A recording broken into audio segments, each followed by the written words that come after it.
Hello, Math 136 students. This is the midterm exam review. We're going to be looking at the different types of problems that are going to show up on your midterm exam, starting with number 1, which is working with exponents and laws of exponents. So let's look at this first problem. It says we're going to simplify the following expression.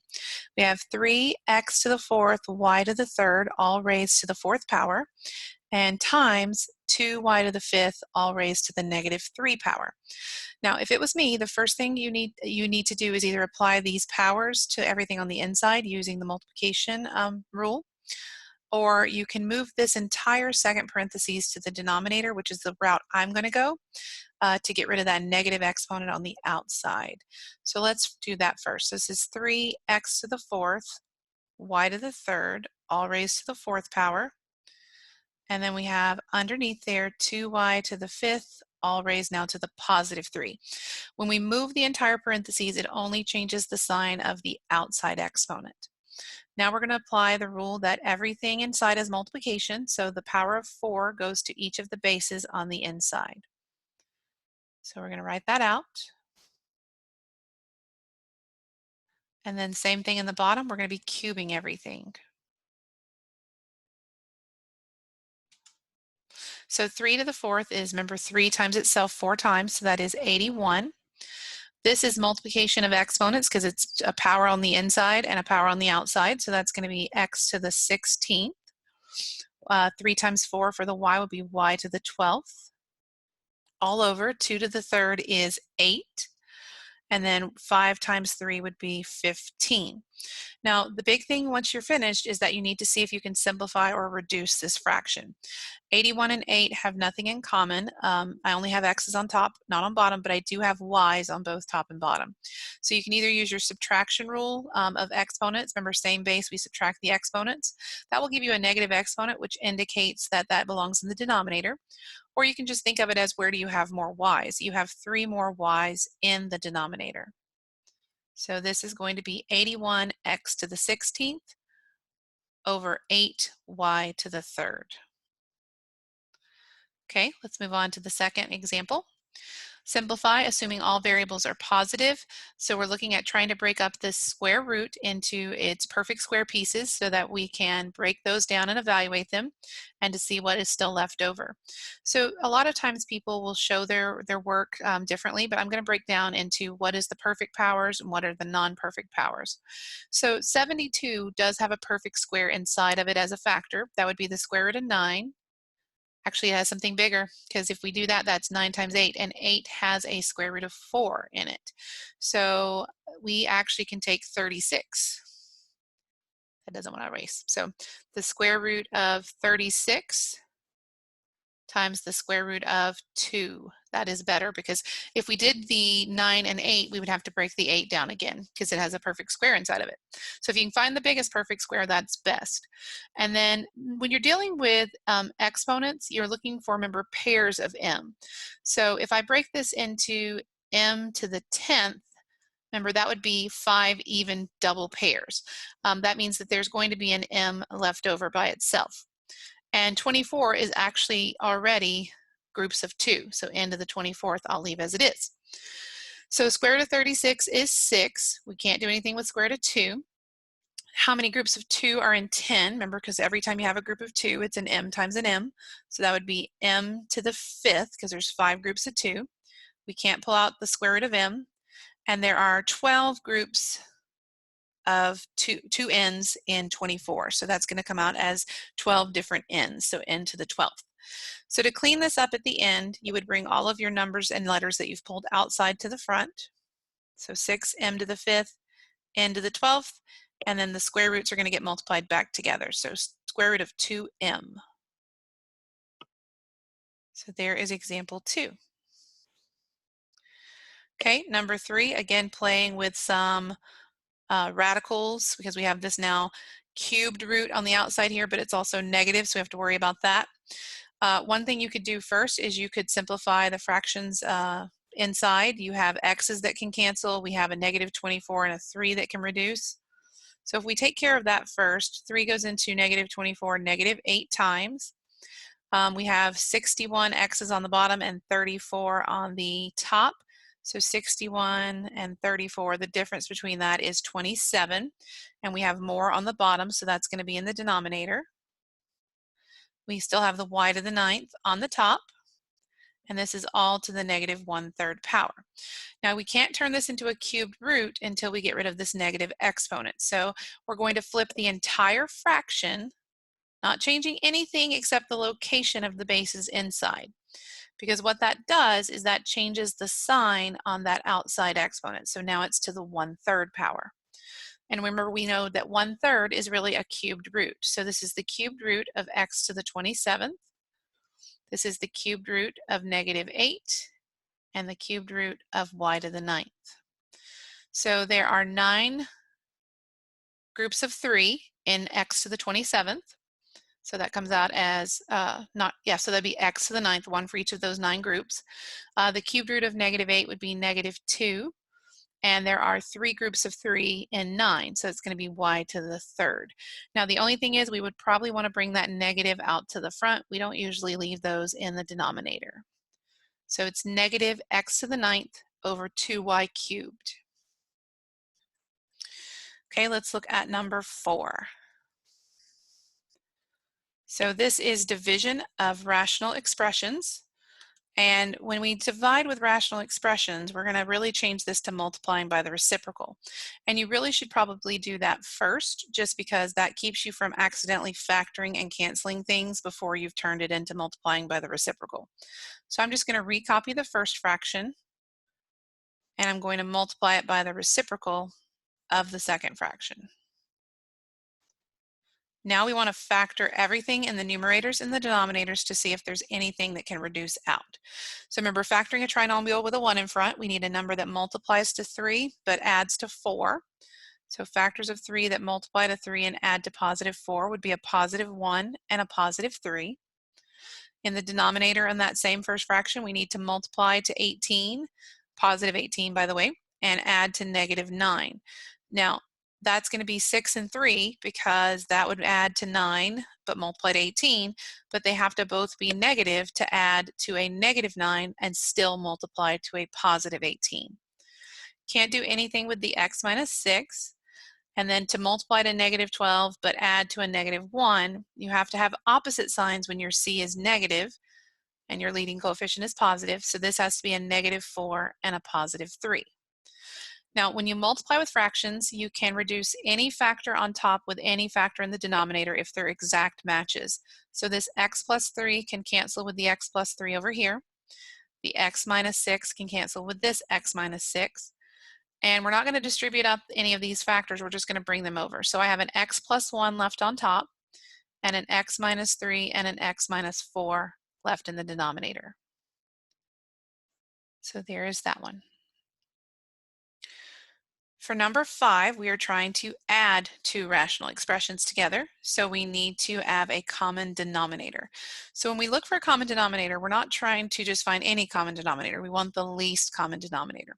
So the first question is to ask, what do 2 and 5 both go into evenly? The smallest number they both go into evenly is 10.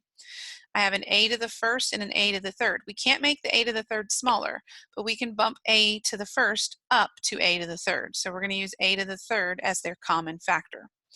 And then b14 and b to the 13th, we're going to use b to the 14th because you can make these bigger, but you can't make them smaller. So we're going to take each of our fractions and we're going to write what would I multiply by to create the desired LCD in the denominator. And whatever we do to the bottom, we're going to do to the top to keep our fraction balanced, keep it equivalent to itself. So to get 2 to turn into 10, we need to multiply by 5. To get an a cubed, we need to multiply by a squared. We already have the b to the 14th, so we're multiplying by 5a squared. Plus, then we have our second fraction, and we need to ask what would I multiply by on the bottom to create that LCD again. So 5 needs to be multiplied by 2 to make 10. We have our a cubed, but we need one more b. So we're going to multiply by 2b on both top and bottom, our numerator and our denominator. So then we multiply across the top. This is 25a squared plus 18b all over our common denominator of 10a to the third b to the 14th. Now you should always check to make sure there's no GCF for the top or any factoring techniques that we can use. Nothing goes in common into 25 and 18, and they both don't have the same variable on the top, so this is going to be reduced. The only way, you cannot cancel 25 and 10 because those are separate terms. This is a binomial on top, this is a monomial. You can only cancel if you can factor something out of the binomial to match with that monomial part on the bottom. Okay, number 6 is kind of the same idea, except we have subtraction this time, and we also have a little bit more complicated denominators. They are trinomials and binomials. So the first step to finding your LCD in this situation is to get a factoring of all the denominators. So this is 2 perfect squares with a minus sign between them, so that's difference of 2 perfect squares. So the square root of x squared is x, the square root of 16 is 4. We write it once with a minus and once with a plus so that it would FOIL out and have those middle terms cancel out. This is a trinomial that leads with a 1, so we need factors that multiply to positive 20 but add to negative 9. So that would have to be negative 4 and negative 5. So our LCD, they both definitely have x minus 4, so that's part of our common denominator, and then we need to represent each unique denominator piece or factor. So our LCD is going to be all 3 factors. So I'm going to write my first fraction, and I'm going to ask what is it missing out of the 3 things we have in our desired denominator. It's missing the x minus 5.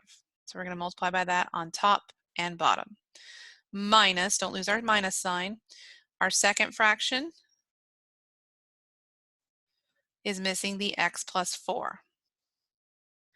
You have to get the common denominator or you can't add fractions together. We don't need a common denominator when we're multiplying or dividing. So then remember, this is now distributive property. So this 3 is going to go to both of these terms, and this negative 7, it's very important that you get your sign, is going to both of those terms. So this would then be 3x minus 15 minus 7x minus 28 all over our least common denominator of x minus 4, x plus 4, x minus 5. We want to clean up the numerator by adding like terms, so that's negative 4x minus, let's see, that'd be 13, carry the 1, so that's going to be 43. So then we have our common denominator as well. So notice you're not solving anything. This is a simplifying problem, so your answer is still a rational expression. Okay, we're going to look at number 7 next. Now this one does say solve. So when we are solving an equation, we are trying to get something isolated or by itself. We're trying to solve this equation for b. So this is what we call a literal equation. It's an equation where a lot of the pieces are variables and we're just trying to isolate a specific variable. Now when you're trying to isolate a variable, it does not need to be in the denominator, and also there doesn't need to be more than one of them. So the first step is to get that b out of the denominator, and one way we can do that is to use the clearing method where you multiply every term in your equation by the LCD. That is allowed as long as you have an equation and as long as we know that there are certain restricted values we can't let a, b, and c be. For example, a, b, and c cannot be 0. This would not be true because those would then become undefined fractions. We do not divide by 0. So our LCD is a, b, c because all 3 denominators are separate and different, unique factors. So we're going to multiply each term in our equation by that LCD. The point of this is to clear out those denominators. So put the LCD distributed on both sides completely. So in the first one, the a is going to cancel out, so that would just be bc times 1. In the second one, the b is going to cancel out, so that'd be ac times 1. And in the third term on the right side, we're going to get the c's cancel, so that's ab. So we've taken care of the first issue, was that you were solving for something, it doesn't need to be in the denominator. Now we though have a secondary issue that now we have 2 b's in our equation. So if you have a situation where you have more than one of the variable you're solving for, you want to get that on the same side together. So we're going to subtract the bc term over to join the ab. And the point of doing that is that we can factor that out now as a GCF on the right side. So we pull the b out and we just get a minus c. Now, b is a single variable. It's not in a denominator. We just need to isolate it. So since this is connected by times, we will divide the a minus c to the other side. And now we have isolated and solved for b. Okay, for number 8, we have our word problem section for 8 and 9. So we have that Matt scored a 91 and an 86 on his first 2 tests. What score does he need on his third test to have an average of 90 in the class? So remember, an average is when, if all of the tests are weighted the same, you add them all together and you divide by how many tests you took. So Matt had so we're going to let X be his third test score. We need to define our variable. So we're going to say that Matt had a 91 plus an 86 plus an unknown score. That is 3 total tests, and he wants his average in the class to be 90. So we can add together the 91 and the 86 just to simplify that numerator a little bit. So that would be 177 plus x over 3 equals 90. We're going to times both sides by 3 to get rid of that denominator on the left side. So this would be 177 plus x equals 270. So we need to do 270 subtract the 177. That is 93. So for him to have a 90 average, he has to make a 93 out of 100 on that third and final test. And if you think about it, that kind of makes sense because right now his 91 and 86, he's averaging more of a B at this point. So he would need a higher A to bring that average up to an A. Okay, for number 9, we have the problem where we're doing a mixture. So let's see if we can draw a picture to represent what we're looking for.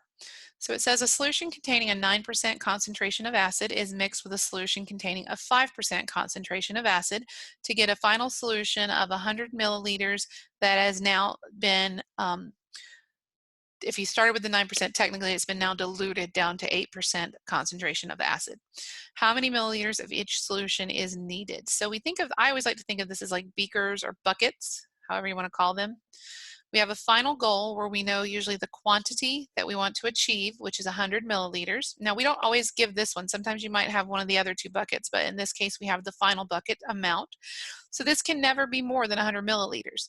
The concentration of acid in this is 8%. Now, we had a 9% acid and a 5% acid on the mixture side, the part where we were mixing things together. The question is, how much in each of these 2 buckets did we have of each solution type? Now, here's a good thing to know when you're kind of checking your answer at the end and saying, is it reasonable? You should usually have more in the bucket that has the closest percent to your desired n percent. So I'm assuming just because this is 8% and 8% is closer to 9%, that I should get a bigger value of milliliters in that first bucket. We want to try to do this without using systems of equations since we don't really teach that, and we want to do it with just one variable. So if we call this first bucket X milliliters, you cannot have more than 100 milliliters total, so the second bucket is 100 minus however much we used in the first bucket. So if this was 45, this would be 100 minus 45. If this was 70, this would be 100 minus 70 because it has to add up to 100 milliliters total. Now, once you've got your buckets all labeled, remember a percent is a multiplication factor. So if you're taking 9% of something or weighting it, you multiply the percent as a decimal usually by that amount. We don't have to technically turn all of these into decimals since every bucket has a percent. You're more than welcome to. If you were missing a percent, completely missing, you would want to turn them into decimals. But we can avoid that step and just go ahead and think about we've already multiplied by 100. But if you write them in decimal term, you probably will want to multiply by 100 to clear out the decimals. So we're just multiplying each percent times its bucket. So 9x plus 500 minus 5x equals 800. 9x minus 5x is 4x. We're going to subtract the 500 over, and then we're going to divide by the 4. So we want to know what is 300 divided by 4. There we go. And that comes out to 75 milliliters. Now, we can't just write 75 milliliters. We need to write 75 milliliters of the 9% acid. Now, that also tells me how much I had of the other kind because it's 100 minus 75. So I had 25 milliliters of the 5% acid. And that does make sense. They started out with 75% of the 9% and they added a weaker acid concentration in a small dosage to dilute that down to 8%. Okay, so let's talk about number 10. There's a special note on this one. It says we have to solve this by completing the square. Now, your exam, you will be doing your exam in the web assigned format, so you will get 1 point for writing a correct answer. You will not get any additional points if you did not use the actual method we said to solve by. So it says solve by completing the square, so you need to solve by completing the square, or you will not get full credit for this specific example. So remember, completing the square means that you're trying to create a perfect square trinomial on the left side. So that means that when this factors, it would factor into the same binomial twice. That currently does not work with this 33. So a couple things to do first. You have to have a 1 in front if you're trying to do completing the square. So if we do not have a 1 in front, we would need to divide everything by whatever that leading coefficient is. The second thing is we want to move that constant out of the way so that we can create a nice trinomial. So we're going to move it to the other side by subtracting. I usually add in a blank on each side so that I know that I'm going to do something next. So we want to know, what would I need to add here so that this factors into the same binomial twice? And the way to find that is there's a pattern to the number b and c. They have a relationship. So half of b squared should be the c term for your trinomial. So that's -6 squared, so that's 36. So I'm going to add 36 to both sides. And we have to do that to keep our equation balanced. Now you'll notice the whole point of doing this was so that it factors into the same binomial twice. This factors into x minus 6 times x minus 6, which we would write as x minus 6 squared. On the other side, we just get +3 when we add those two like terms together. Now, this is where the solving part comes in. You don't want to FOIL this all back out because it's not usually going to come out to a nice answer. We want to use the square root method we learned for solving quadratics. So if you take the square root of both sides, you have to remember that we are adding that square root in. So we need to consider the plus or minus case. So this would be x minus 6 equals plus or minus the square root of 3. And then we isolate for x. So we're going to add that 6 over and put it in front of that plus or minus the square root of 3. So that is the two solutions to that quadratic equation using completing the square. Now number 11 says let's solve this using the quadratic formula. So again, you need to use the method prescribed in the directions. So we know that our quadratic formula is x equals -b plus or minus the square root b squared minus 4ac all over 2a, where a, b, and c are corresponding to the coefficients in our quadratics trinomial places. So you first of all have to have this in the right order or you can't use the quadratic formula. You need 0 on one side and your terms need to be in descending order. So you do need to subtract this 24x over and put it in the middle. Other things I would check before jumping in is if you can divide out any, common factor, like all of these are divisible by 3. So we can divide both sides by 3. That will make this a little smaller. So that would be 2x squared minus 8x plus 7. So anything we can do to make our computations easier, we should. So this is A, this is B, and this is C, now that we're in our descending order. So this would say that x equals the opposite of b. So b is already -8, so we're going to be plugging in +8 or -8 if you want to write that, but it is positive. Plus or minus the square root of the original b, which is a -8 squared, minus 4 times a, which is 2, times c, which is +7, all over 2 times a. So we want to work out the order of operations. So we're going to work our radical out first, doing exponents and then multiplication and the subtraction. So this is the square root of 64 because it's -8 times -8. This would be minus 8 times 7, so that's going to be minus 56, all over 2 times 2, which is 4. 64 minus 56, I want to say is 8. Yes, so that is the square root of 8.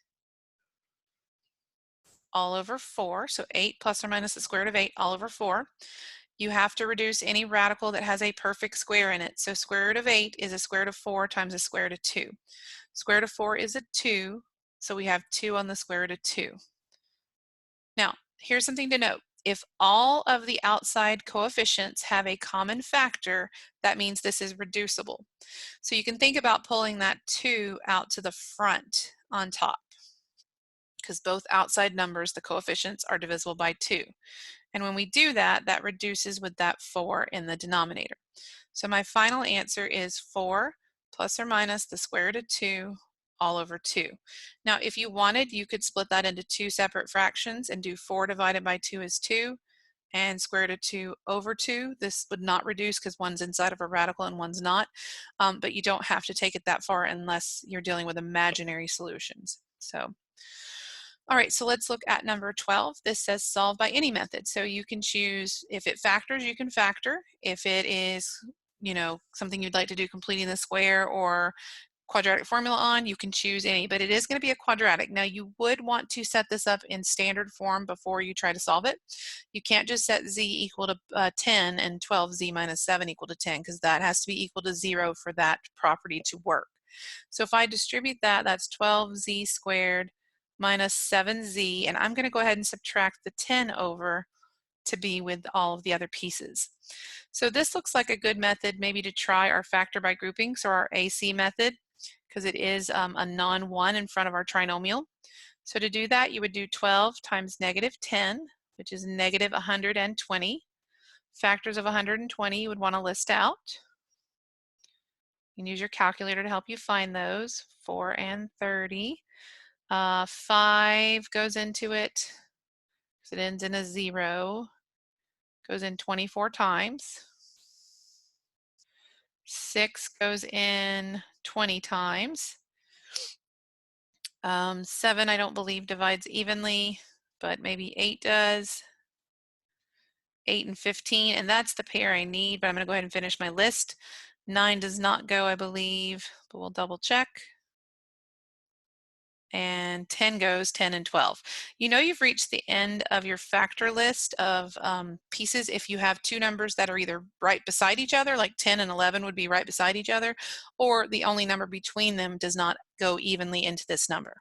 So we needed something that multiplies to negative 120. The negative part is important because that tells me these are going to be different signs down here, and they have to add to negative 7. So I would use negative 15 and positive 8. Now, when doing this AC method, we turn this into factor by grouping by splitting or expanding the middle term. So it doesn't matter which one of these you write first, but I'm going to go ahead and write the plus 8z because it has to have this like term, minus 15z, and then we bring down the last term. So you're only expanding those two middle terms. Everything else stays the same. Then we factor by grouping. So this would be pull out a 4 and a z. That would leave me with a 3z plus a 2. You have to pull out whatever sign this second pair leads with, so it's going to be a negative, and they both have a 5 that goes into them. So this would be 3z, and again, positive 2 because we pulled the negative out. You know your factor by grouping or AC method part has worked if that is a matching binomial. Pull that to the front as a GCF, and the leftover pieces become the other binomial. Now this is solving. We're not just factoring, so we need to set each of these, now that this is equal to 0, and solve for z. So this first one is going to be negative 2/3 because you would subtract 2 and divide by 3. The second one, we're going to add 5 and then divide by 4. So we have two solutions, negative 2/3 and 5/4. All right, and then number 13 is to simplify and write our answer in the form a plus bi. So we're trying to make sure that this is in the correct algebraic format. We do not allow I in a denominator because remember I is the square root of -1. That's what it stands in for. It's kind of a placeholder for that just so you can work with the algebra a little easier. So we can't let that stay in the denominator because it's really a radical and we don't let radicals stay in the denominator. So we learn in our section on this that you use something called the conjugate. Now the conjugate is just to change the sign in the middle of that binomial. So we're changing this to a minus, but we don't change anything else. Whatever you multiply by on the bottom, you will also do on the top to keep your fraction balanced and equal to itself. So then we are foiling on both of these because you can think of these as being in parentheses. So 3 times negative 4 would be negative 12. 3 times negative 2i would be negative 6i. Negative 5i times negative 4 would be positive 20i. And then we have negative 5 times negative 2, so that's going to be positive 10. I times I is I squared. And we're going to talk about that in just a minute because I squared is special. On the bottom, we get negative 4 times negative 4 is positive 16. We get a positive 8i and a negative 8i. That was the whole purpose of using the conjugate. And then we get a negative 4i squared. So these two terms are going to cancel because of that conjugate property. They're opposites of each other. Anywhere you have an I squared, you have to remember that that really is a negative 1. So this guy is a negative 1. This is also a negative 1. And you're multiplying these times the number you already have. So a negative 1 times a 10 would be negative 10. And on the bottom, it would be negative 4 times negative 1, so that's a positive 4. Combine your like terms, so negative 12 minus 10 would be negative 22. We have a 20i minus a 6i, so that's going to be plus 14i over 20. And then to be in a plus bi format, you have to split your fraction into two separate pieces, your real part and your imaginary part. And we'll want to reduce both of those after we've done that.